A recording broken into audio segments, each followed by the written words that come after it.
लोकसभा चुनाव के नतीजों ने इस बार सभी दलों को चौंका दिया है। खासकर भारतीय जनता पार्टी के लिए इस बार के नतीजे बेहतर नहीं आए।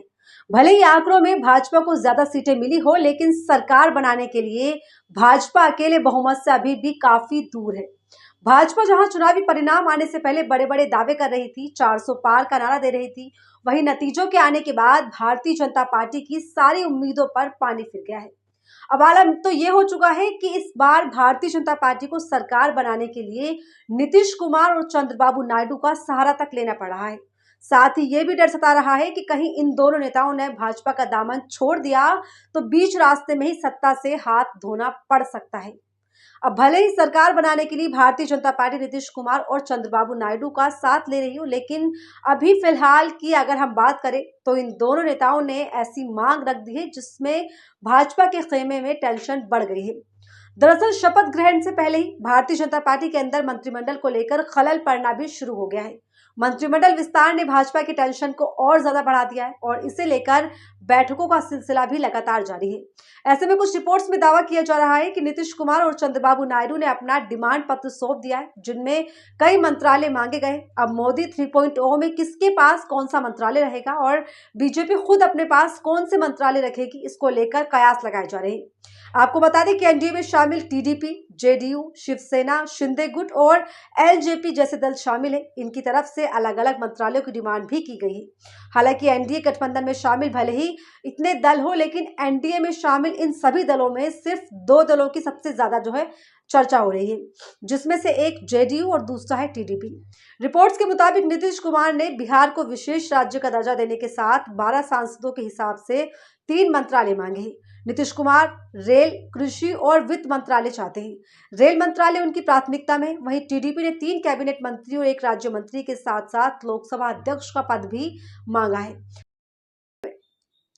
टीडीपी ने ग्रामीण विकास, आवास, शहरी मामले, बंदरगाह और शिपिंग, सड़क परिवहन, राजमार्ग और जल शक्ति मंत्रालय मांगे। अब ऐसे में रिपोर्ट्स के मुताबिक विस्तार पूर्वक बात करें तो टीडीपी के चंद्रबाबू नायडू नई सरकार में लोकसभा अध्यक्ष पद, 7-8 कैबिनेट और 1 राज्य मंत्री के पद पर भी नजर गड़ाए हुए हैं। इसमें सड़क परिवहन, ग्रामीण विकास, स्वास्थ्य, आवास और शहरी मामले, कृषि, जल शक्ति, आईटी और संचार, शिक्षा जैसे वित्त मंत्रालय शामिल है। वहीं नीतीश कुमार के नेतृत्व वाली जेडीयू ने 3 कैबिनेट पदों की मांग की है। शिवसेना ने एनडीए 3.0 सरकार में 1 कैबिनेट और 2 राज्य मंत्री पद मांगे। जेडीएस भी 1 पद की उम्मीद कर रही है। हालांकि अभी मंत्रिमंडल का विस्तार हुआ ही नहीं है कि अभी से एनडीए में बगावती सुर उठने लगे हैं। भाजपा द्वारा लाई गई योजनाओं पर एनडीए गठबंधन में शामिल नेता ही सवाल उठा रहे हैं। दरअसल अभी पीएम मोदी ने शपथ ली भी नहीं और अभी से ही अग्निवीर योजना और यूसीसी को लेकर आवाजें उठने लगी हैं। अब इसी बीच जेडीयू के वरिष्ठ नेता केसी त्यागी ने सरकार गठन पर चर्चा के बीच अग्निवीर योजना और यूसीसी के साथ 4 मुद्दों को उठाकर बीजेपी की टेंशन बढ़ा दी है। केसी त्यागी ने कहा है कि यूसीसी पर नीतीश कुमार ने विधि आयोग को चिट्ठी लिखी थी। उन्होंने कहा था कि इसके खिलाफ हम नहीं हैं, लेकिन व्यापक विचार विमर्श की आवश्यकता जरूर पड़ सकती है।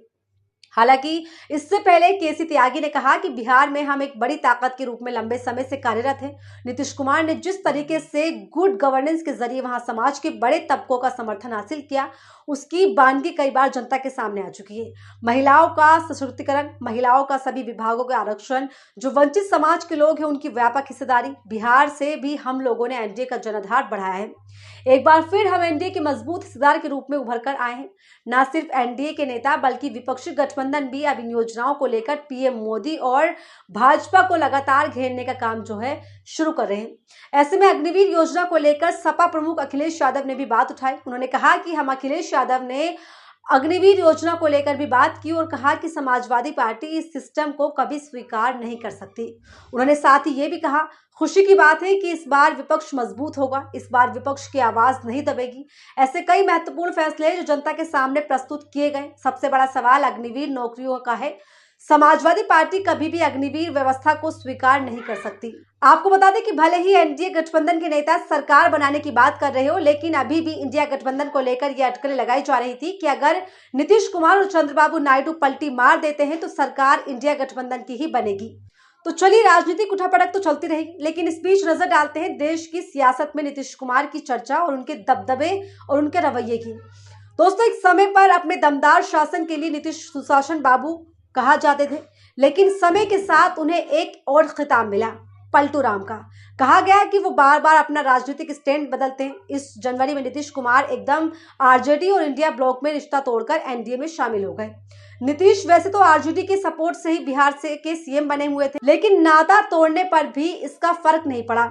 वो एनडीए की मदद से सीएम बने रहे। हालांकि राजनीति के जानकारों ने इसकी आदत बताते हुए कहा कि वो हवा का रुख भांपकर भाजपा के नेतृत्व वाली एनडीए में आए, और क्योंकि उन्हें यकीन था कि लोकसभा चुनाव में पार्टी कमाल करेगी। अगस्त 2022 में नीतीश कुमार का रवैया बिल्कुल अलग था। एनडीए का हिस्सा रहते हुए उन्होंने आरोप लगाया कि उनकी पार्टी भाजपा के पीछे चलने में मजबूर है। वो नाराज थे क्योंकि विधानसभा में जेडीयू की सीटें घट रही थी, जबकि भाजपा की सीटें बढ़ी थी। उन्होंने एनआरसी और राज्य में दो डिप्टी सीएम के होने पर गुस्सा दिखाया था। आखिरकार कई असहमतियों के साथ वो दूसरी धारा में चले गए। 2015 में विधानसभा चुनाव में जेडीयू के नीतीश और आरजेडी से लालू प्रसाद यादव एक बार मंच पर आए और भाजपा में बड़ा उलटफेर किया था। उन्होंने कांग्रेस के साथ महागठबंधन बनाकर स्टेट की 243 में से 178 सीटें जीत ली, लेकिन हरियाली कुछ ही समय के लिए थी। 2017 में तत्कालीन उप मुख्यमंत्री तेजस्वी यादव पर करप्शन के आरोप लगने पर नीतीश साथ देने के बजाय उनसे इस्तीफा मांगने लगे। जब ऐसा नहीं हुआ तो नीतीश ने उनसे रिश्ता तोड़कर एक बार फिर से एनडीए का रास्ता अपना लिया और एनडीए में शामिल हो गए। जून 2013 में भाजपा ने पीएम नरेंद्र मोदी, जब वो गुजरात के मुख्यमंत्री थे, चुनाव आयोग अभियान का प्राइम फेस बनाया। ये एक तरह का सिग्नल था कि लोकसभा में पार्टी की तरफ से बड़ी वही जो है सीएम का चेहरा होंगे, माफ कीजिएगा पीएम का चेहरा होंगे। नीतीश रूठ गए। उन्होंने आरोप लगाया कि भाजपा अपने सीनियर साथियों को धोखा देती है।